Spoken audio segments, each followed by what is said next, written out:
Bosch 125. I'm your host, Jessi Combs. Today we have an awesome show for you. We are in Irwindale for the Formula Drift, celebrating the 125 years of Bosch innovation. Now, not only is this one of the fastest growing motorsports in America, it's also one of the most unique. So for those of you who don't understand the rules and how it all works, we are going to help you find that out. So come on.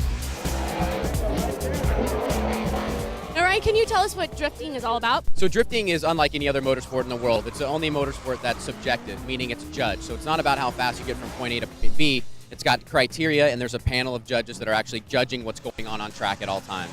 Describe drifting in one word. Absolute awesomeness. It's exciting. It's chaos. It's unreal. Did you guys start drifting here in America? Is that how it got started? Well, drifting obviously originally is from Japan. It's been going on there for about 20 years on the grassroots level and now the professional level.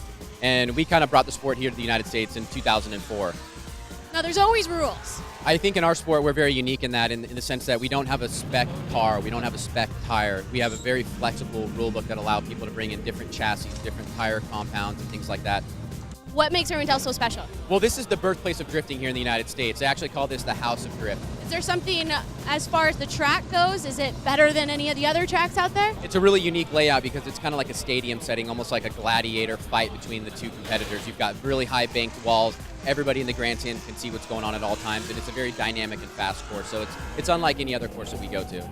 Now, this is a sport where pretty much anybody can get involved, as far as amateurs competing with professionals. How's that go?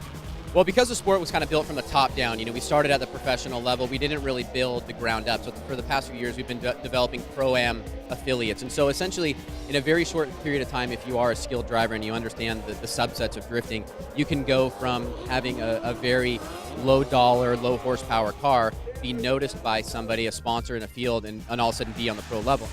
Can you explain the sights, the sounds, everything that they would expect when they come to an event like this? The way that I always talk about it is it's the last lap of a NASCAR race. There's always chaos on track. There's always tires being smoked up. There's going to be eventually crashes and crazy battles and side-to-side action. People love to see it no matter if they understand it right out of the gate or not. But once you see the sport, you're hooked, and that's why we've been growing year after year. The excitement, the smoke, the flare. The smell. It's very fun to watch. It's very fun to see. I love it. I honestly love it. Now we know what the sport's all about and how it works. So stay tuned for the next time when we get the inside scoop from the drivers themselves.